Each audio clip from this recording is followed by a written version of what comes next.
welcome to the next lesson in this chapter, solving dependency injection as a cross-cutting concern. Let's do a quick recap of where we left off in the previous chapter, where we implemented the events module. We managed to place all of the dependency injection related code into the add events module extension method. Let's navigate to this method and see what we have inside. This method is defined on the respective module class, which is a static class, and inside of this method, where we configure the module, we have our mediator service registration, adding the Fluent validation validators, and then we have a private method for introducing any infrastructure related to this module. This includes the data source for MPG SQL, because we are using Postgres as our database, and then configuring some services with dependency injection.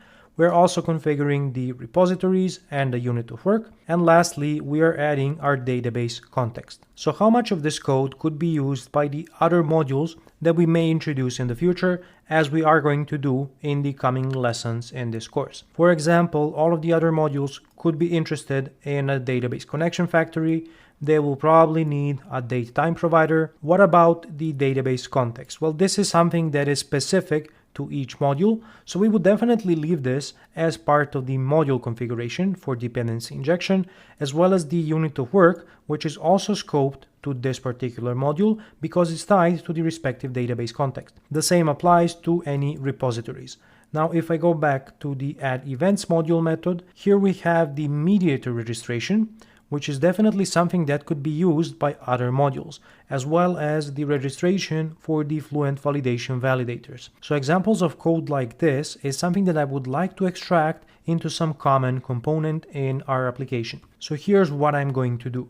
Let's create a new folder inside of our source folder, and let's call this common. This is the naming convention that I'm going to use.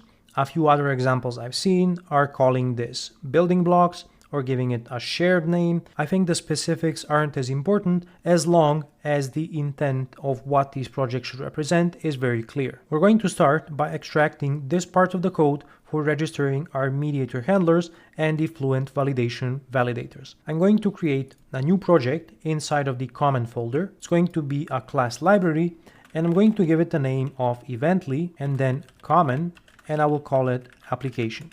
And this will be a common project that could be referenced from any application project inside of my solution. We're going to create it as a .NET 8 project, but right away I'm going to update the project file and just get rid of this, and later we're going to be adding some NuGet packages here. As I said, we want to include this code as part of some common method. So let's take this code out of the add events module method, and let's find a way to include it in our common application project. So I will rename this scaffolded class as application configuration. We can turn this into a static class, and let's add a respective static method. This is going to be an extension method on the iService collection interface. However, the problem is I don't have access to this interface. So let's go ahead and install some NuGet packages that are going to give us access to the iService collection. The first one that we will need is Mediator, because I want to configure the mediator services, and I will install the Fluent validation dependency injection extensions package. Let's add the latest version. Now, if I go back to my application configuration class, you will see that I can reference the service collection type. And let's add a method called add application. This is going to be an extension method on the iService collection type. And let's add the code that we extracted from the events module. Now I will leave this code in place even though it's not compiling, and let's complete our add application method. Now let's see how we're going to solve the problem that we have right now. And this problem is that we were previously referencing the application assembly of the events module in order to register the mediator handlers as well as our validators. However, as part of the common project, we don't want to reference any of our modules. We want to have the modules referencing the common project. So how can we go about adding these assemblies? Well, a very simple solution could be to just pass in the respective assemblies as an argument to this method. So that's what I'm going to do. I will create a parameter that's going to be an array of assemblies, and let's give it the name of module assemblies. Now what I can do is call a different method from mediator, which is called register services from assemblies, and this method accepts an array of assemblies that is going to scan and register the mediator handlers. We can do the same in the add validators method. There is a method called add validators from assemblies, and it also accepts an array of assemblies that we can pass in from our argument, and everything else remains the same. Now, what changes? We have to call this method from our program file and specify the required assemblies. I'm going to do that before adding my events module. So I can say builder services, add application. And right now, I don't have a reference to this method, but I'm going to solve this in a very simple way. Let's go to the events module application project and introduce a reference to the common application project. We're also going to be doing a few more things, but for now, let's just import the missing reference for the extension method, and what we need to pass in is an array of assemblies pointing to our modules. And we want to be targeting the application project of our respective module. Well, if you recall how I did that inside of the events module type, I was using the assembly reference inside of my application project. So that's the approach I'm going to take here. I'm going to take the fully qualified path to my application project's assembly reference and pass that in as the argument from this method. I'm also using collection expressions to easily define a new array, and this will contain my assembly. Now when I pass this to the add application method, it's going to scan that assembly for any mediator handlers and validators and register them with dependency injection. And we can apply this approach to any other module that we add to the system. All we have to do is to append a new value to this array. The next thing I want to do is to take some of these abstractions in my events module application project and move them into the common project. I'm going to move the clock abstraction into the common project, as well as the exceptions and the messaging abstractions. In the data folder, I only want to move the database connection factory abstraction, and I'm going to leave the unit of work in place. So let me get rid of this one because it's a duplicate. And now if I try to build the common application project, I will run into a problem. Let's take a look at the iCommand implementation. You can see that it's referencing the result type, which is a generic object defined in my domain. So what I'm going to do is add another common project that will hold my domain abstractions. And I have to do this for two reasons. First of all, I need my application to have access to the result object, the error object, and any other common types in the domain that I might be referencing.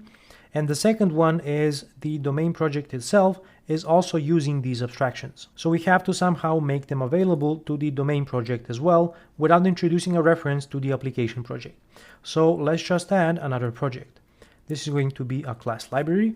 Let's call it Evently Common Domain. It's going to be a .NET 8 project, but we're going to make sure that the project file is empty because we don't need anything inside. And let's get rid of the empty class. Now what I'm going to do is to take the abstractions folder from my domain and move everything inside of it into my common domain project. I will get rid of the abstractions folder in my events module domain project because it's now empty.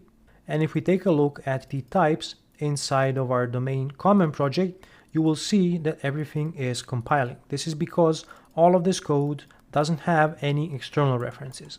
So we have to fix our domain project in the events module by adding a project reference.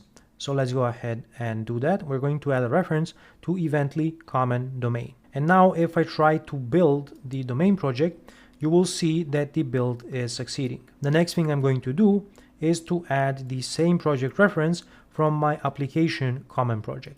So we're adding a reference to Evently Common Domain. And now the errors inside of our iCommand definition seem to be fixed. And if I try to build the application project, you will see that everything is succeeding. Now I'm going to do a few refactorings to adjust the namespaces, starting with the types in Evently Common Domain. So let's go ahead and make those updates. And then I will do the same for my common application project. So let's say refactor, adjust namespaces. At this point, it would be a good time to build a project again to make sure that everything is still succeeding. And you can see that this is the case. So let's move on with our implementation. The next thing I can do is to clean up my application project. So I no longer need a reference to mediator or the Fluent Validation Library because it's now contained in the common application project. And I can actually do the same for Dapper by moving it into the common application project because it's going to be used in the other query use cases anyhow.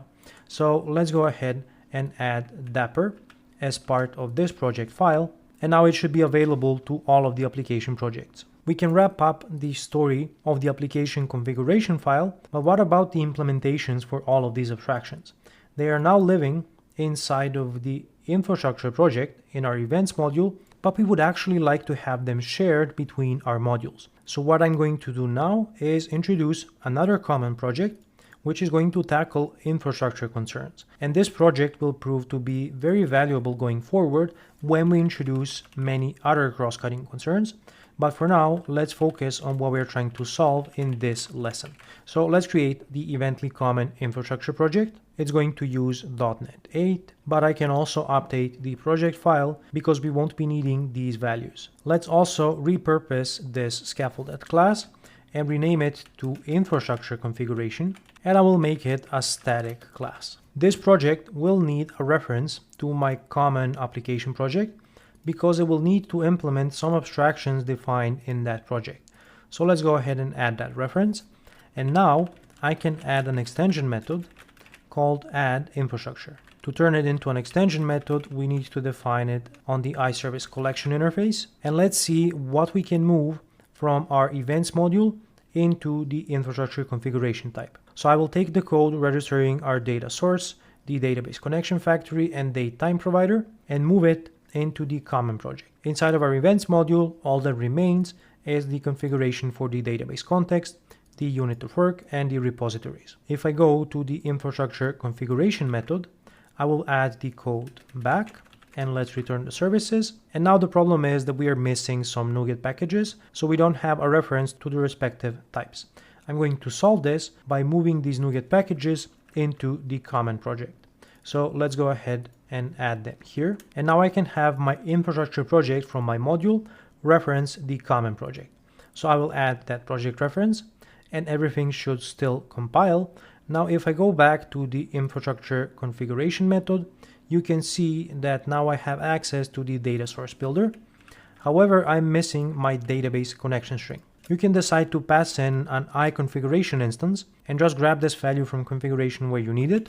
But what I'm going to do is pass it as an argument because I will already be using the connection string for a few more things inside of my program file. So this is just us doing less work. Now, if we continue along this path, you will see that we are missing the database connection factory and the datetime provider, which are implemented in the infrastructure project in our module. So let's grab the clock folder and the data folder and move them into the common project. Now we should be able to add the using statements and this should compile. And you can see that all that is left inside of the infrastructure project in the events module are concepts related to the types inside of that module. So we have categories, events, ticket types, the events DB context database. So everything is very scoped to the concerns of that module, and we are moving the cross-cutting concerns that apply to all modules into the common projects. At this point, I think we are ready to refactor these namespaces to make them scoped to the common project. So that's what I'm going to do. And of course, we can't forget to call this method from our program file. So let's go ahead and do that right after the call to add application. I will say add infrastructure. And here we need to pass in the connection string. So let's say builder configuration get connection string, and I will give it the name of database. And let's also use a null forgiving operator. It would be better if we can make sure that this connection string is not empty. And I'm going to solve that as part of the next lesson. But for now, let's leave this as is. And this completes our small refactoring of extracting some common cross-cutting concerns related to dependency injection into a set of common projects that we can now reuse for any new modules that we want to introduce into our system. You will see that we will be adding more code into this common segment when we start introducing other cross-cutting concerns such as OpenTelemetry and distributed tracing and mass transit for communicating using messaging. Now that we managed to solve a few cross-cutting concerns related to dependency injection, we can move on to the next part, which is solving configuration as a cross-cutting concern across our modules.